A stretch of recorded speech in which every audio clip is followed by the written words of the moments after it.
Hello survivors and welcome to another Walking Dead Road to Survival video, and in this video we are going to be taking a first look at Gold Mythic Amber, who is going to be coming to RTS on the advanced token wheel. Now, we have had Ambers in the game before. I think the last one we had was an alert Amber in the S-Class era, but the OG, I believe, was a strong character with a big scythe. One of my favourite characters in RTS for sure, and the visuals of this character kind of reminiscent of that original. Obviously this is two like mini scythes slash ice pick slash, you know, just I think they are scythes, but the big scythe is gone away, but this is it's still same kind of vibe. Got the nice furry green jacket, although it does look a little bit more tattered than it did once upon a time. But the visuals, I like them. They're cool. I will say it's a bit disappointing, however. The character only swings with one of the scythes, as you can see. It would have been much better if it could swing with two, I guess. You know, obviously it locked into certain animations. That's just kind of the way it is. But the visuals look kind of cool. Like I say, reminiscent of the OG, which I think a lot of people did like. If we look on the left-hand side, the art, a little bit more detail. I like the fact that she is actually decapping someone in the background, because that is her specialist skills. That's actually a nice little nod to that. At level 1600 though, limit break 3, she has got 49,542 attack, 15,890 defense, 28,043 HP. She is a strong character, going to be of the damage role, of course a Gold Mythic, and she's going to be a member of the Savior's Allegiance. Now, first things first, we're going to take a look at her Adrenaline Rush, and it's called Wide Slice. It has got a recharge rate of 66 AP, deal 1000% damage to the target and all adjacent enemies, and they get minus 20% AP for 2 turns. This fighter gets focus for the rest of combat. So, obviously, 1000% damage to the target and all adjacent teammates is very, very nice. It's kind of reminiscent of the one of the OG alphas with the chainsaw. If you remember, it was like an AOE deal damage, and that character also had decap, so kind of interesting there. And deal damage is obviously going to work against the new kind of Regina defense teams, where it comes to being able to bypass her passive, where she gives bonuses to people in terms of like damage reduction if they are attacked. Deal damage bypasses that, so it'll be pure damage. It'll be absolutely fine. You will have to deal with certain specialists like bodyguards, so on and so forth, but as it stands, this should be quite a nice big hit. Effectively 5,000 damage to a team, just spread 1,000 damage each. And regardless, they'll have minus 20% AP for 2 turns. This means they will not be able to rush for the first like 3 turns of combat, unless there's like a command on the defense team. They could potentially rush turn 4. This is quite good against particular teams that have got like some AP generation early on in the fight, where they could potentially be rushing like turn 1 based on being taunted, attacked and so on and so forth, or like AP gains within their own kit. This kind of counters that. So like I say, quite nice. The focus is also just a nice little bonus. It means she can't be controlled by certain things afterwards, and there's less likeliness for this to be removed, although there are defense team characters that actually do it, but you know who those characters are. It's not like there's just a random weapon that's just going to ransack this away. Defense team characters do not have that in their kit, really. Okay, so here we are on turn 1 with the Adrenaline Rush available. I have obviously given her all the AP she requires. There are some AP game elements within her kit, which we'll check out later. But she is going to be able to rush here. And I can just do it on the leader, and then it obviously, because it's all adjacent, it will go to every enemy that's here. And as you can see, it is pretty significant damage, even doing a lot of damage against Nor. And even though I did have my character taken out, because they're decapped, it doesn't matter that they're an outlast. It's just pretty much as simple as that. And I will say the reason for this is because this Adrenaline Rush damage isn't fully on face value. It isn't exactly 1000% damage. It is actually going to be a little bit more, just based on other parts of her kit, her passives and her weapon. Obviously, her weapon is going to boost her Adrenaline Rush damage regardless, because she'll have attack on it, but there are other parts on it that we'll check out later. But if we look at the upgrades, you can see at grade 2 it gets an upgrade where this fighter gets focus for the rest of combat, and that is just going to come in at grade 2, 1 copy. Another 1 copy upgrade is it's going to be plus 250% damage. So initially it looks like it's going to be 750% damage, and it's going to get boosted up to 1000% damage. And obviously it's nice to just hit 1000, it looks nice. And Limit Break 1, it gets an upgrade where that enemy gets minus 20% AP for 2 turns. Now it didn't work against Eris, as you saw. Even though the takedown came in first, the AP like reduction came in at the same time, and then she cleansed that AP reduction. She still did her adrenaline rush, she still did hit 2 people. But as long as you're decapping her teammates, it doesn't make too much of a difference. But there are quite a lot of like anti-decap characters on defense teams, so you just got to be aware of that. And then the last upgrade at Limit Break 3 is all adjacent enemies now take damage and get AP down. So initially it is maybe just a single target adrenaline rush, and it's 1000% up until Limit Break 3. Obviously that's a big difference. LB3 sometimes isn't massively important. Sometimes you can maybe get a character to LB1 or LB2. This is vital. She is a damage dealer. You want obviously to do as much damage as possible. You want to hit everybody if you can, and that's what you're going to be able to do at LB3, where she's going to hit all adjacent teammates with that 1000% damage against the enemy that you target. And then obviously those characters will all get the AP down too. So again, just nice little bonus on top if you don't manage to take out the characters, or if they go into Outlast and they don't cleanse it. So someone like Vance, that kind of Outlast character. But someone like Eris, she will always cleanse it. Someone like Governor, they'll always cleanse it. So that'll be an adrenaline rush still coming out from those characters. But yeah, pretty potent rush for sure. Very heavy damage potential just on face value. But like I said, this is going to get heavier just based on other parts of Amber's kit. Now before we move on to those parts of the kit that are going to boost that rush damage, we'll check out this signature move, and it is called Positional Cuts. It has got an initial cooldown at turn 1, cooldown at 2 turns, number of uses unlimited. Make a critical attack against an enemy for 500% damage.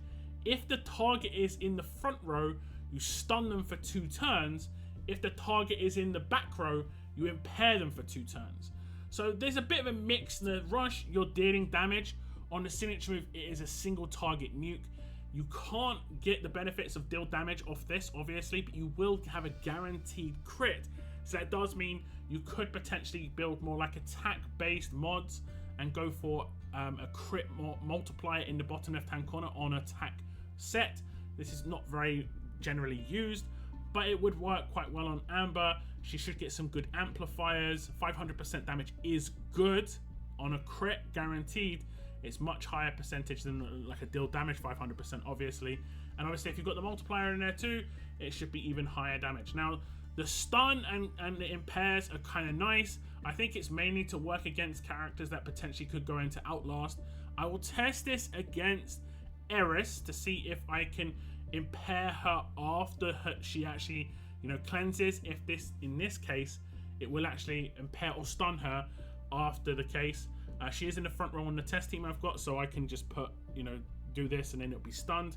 We'll see if that will actually work.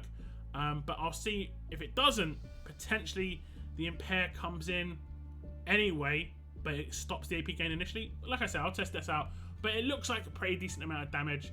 And then if it doesn't take down the enemy in one go, at least they are stunned or impaired, or if they are particular types of Outlast characters, they'll always be stunned and impaired.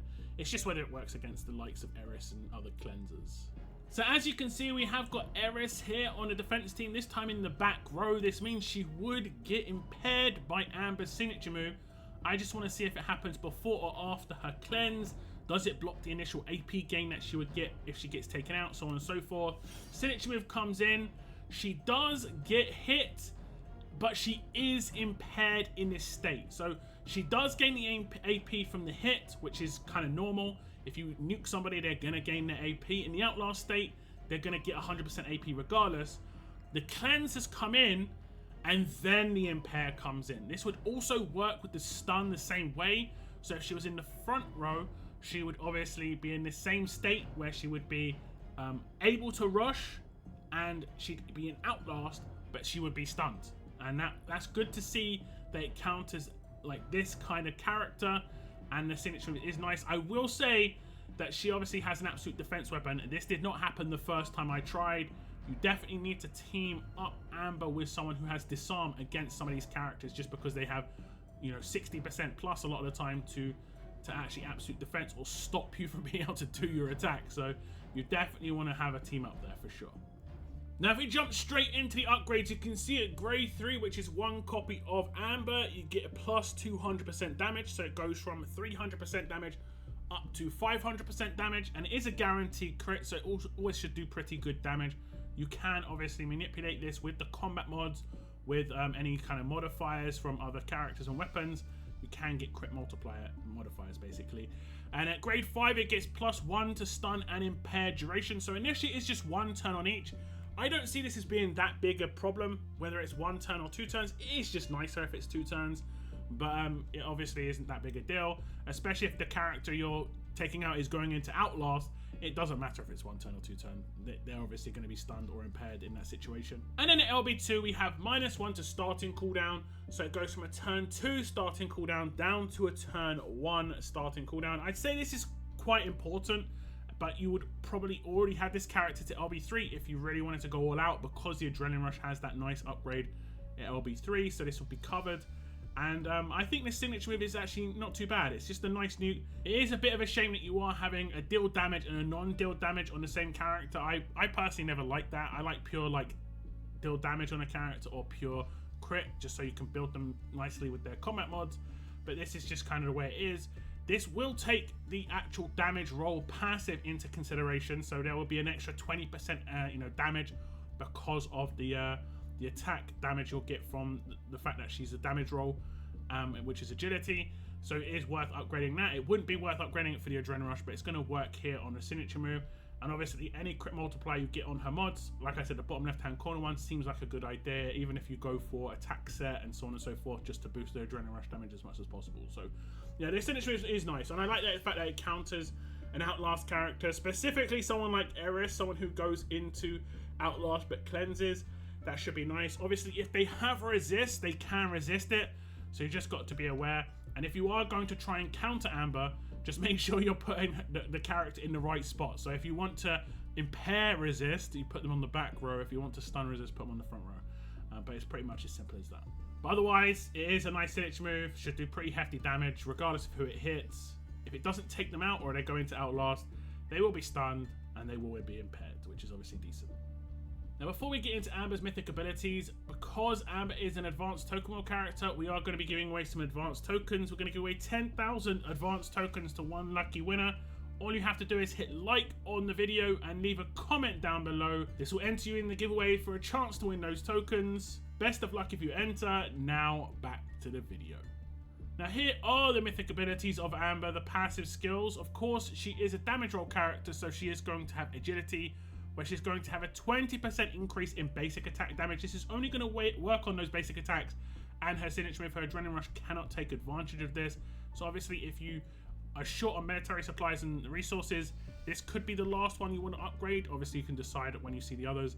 The next one's called Clustered Sickness.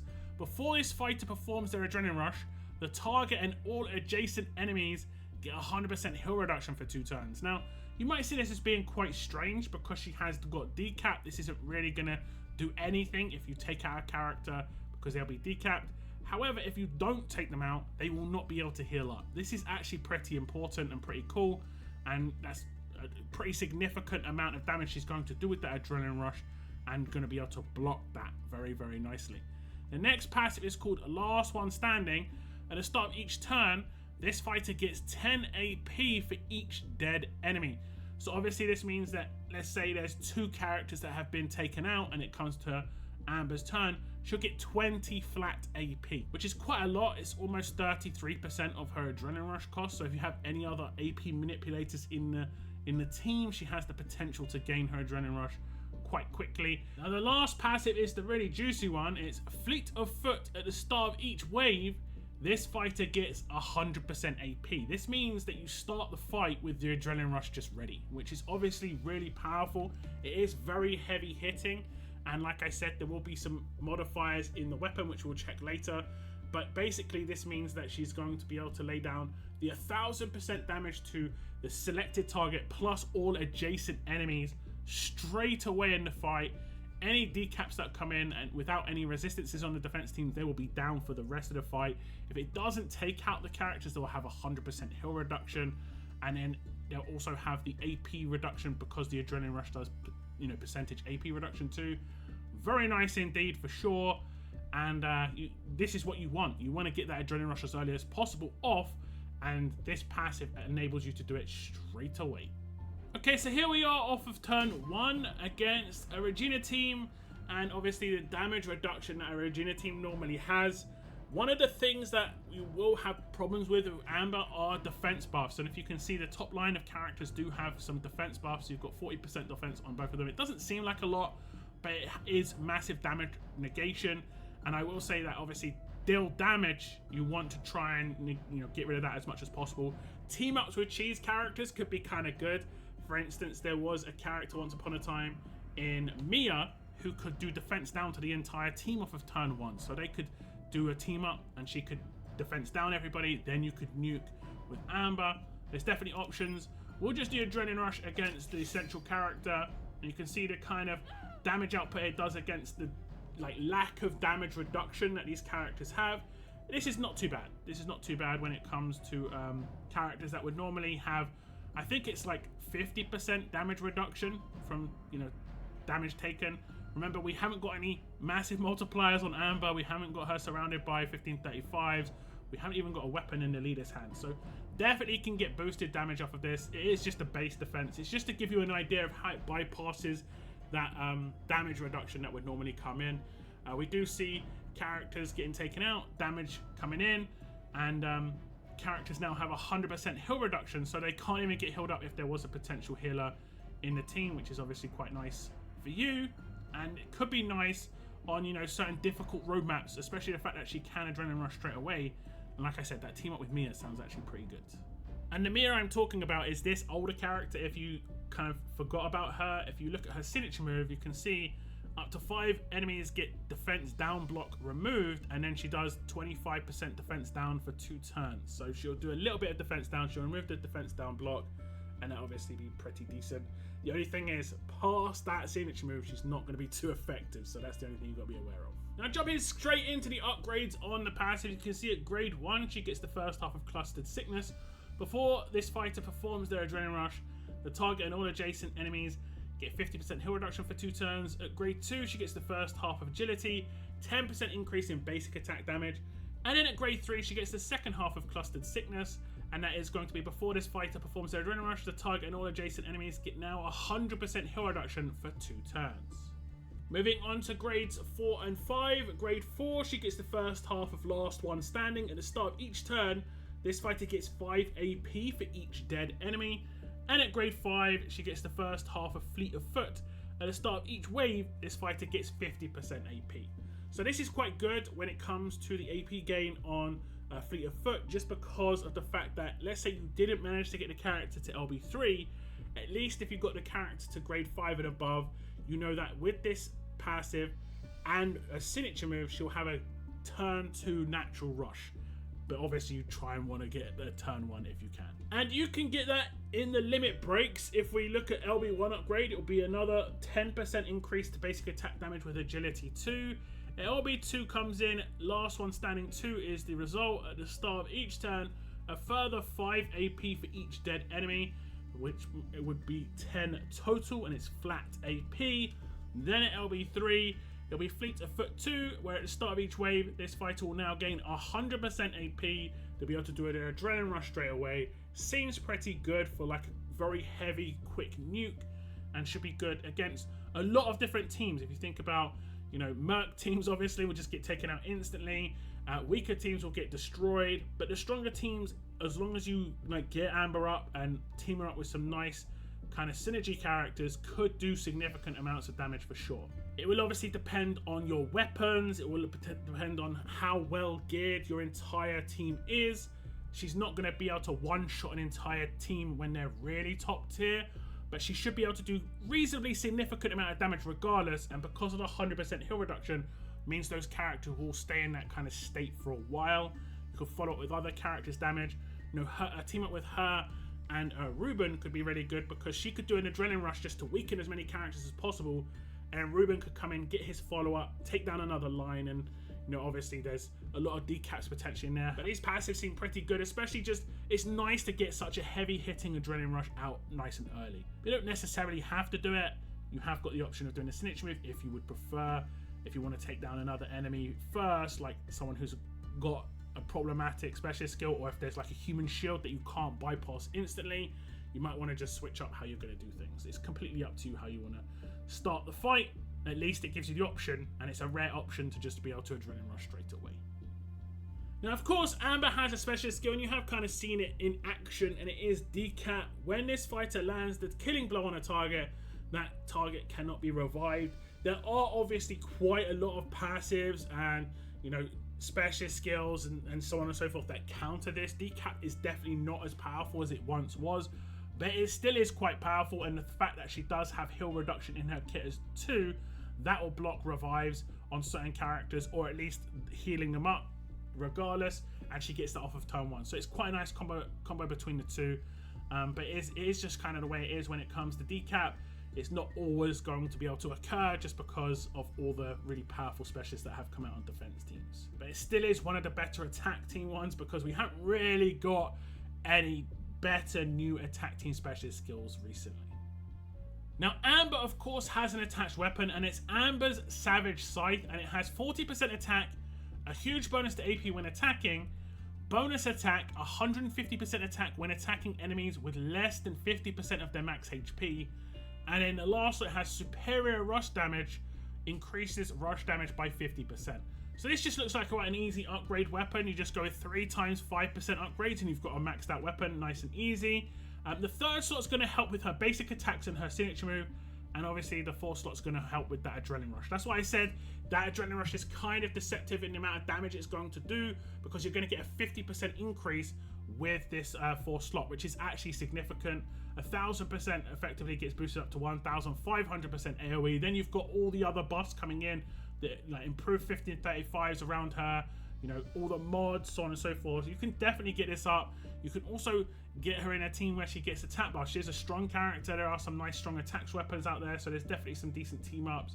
There are obviously just characters that just increase the damage of everyone on the team too, even if it's only by like 10% or 5% per character, based on their role or something like that. So it is just nice. The potential of Amber's damage output off turn 1, you can almost guarantee it every time, because she can rush straight away. You can test out that formula and you can get it really, really nice for sure. And the weapon, like I said, is going to help. 50% increase to rush damage is really good, and I'd say this is almost required because it's a deal damage. There's not many other ways you can increase the damage output like that 4 slot is going to. Like 1535 for sure is not going to be as good as a 50% increase into the actual initial damage. So that was just a little look at Gold Mythic Amber, and she is going to be coming to the game, like I said, as an advanced token wheel recruit, and she looks really, really cool visually, and her kit looks very nice indeed. The AOE damage on the Adrenaline Rush, able to do it off of turn 1, looks very nice and fun. And yeah, I think she's going to be pretty good against the Regina teams potentially. The deal damage is nice. You have to have beefed up, you know, team and weapons and so on and so forth. Those Regina defense teams are no joke, but it should be really nice. Deal damage works, and it should honestly just work against a lot of teams. Adrenaline rushing very quick, very heavy hitting adrenaline rush when you include that weapon buff as well. And that's what you like to see on Amber. Kind of the same sort of style as that OG character, very heavy hitting, and should be a lot of fun to use. Do let me know your thoughts though on Gold Mythic Amber as a new character coming into RTS. I want to thank you very much for tuning in, and as always, keep on surviving, guys. Keep on surviving.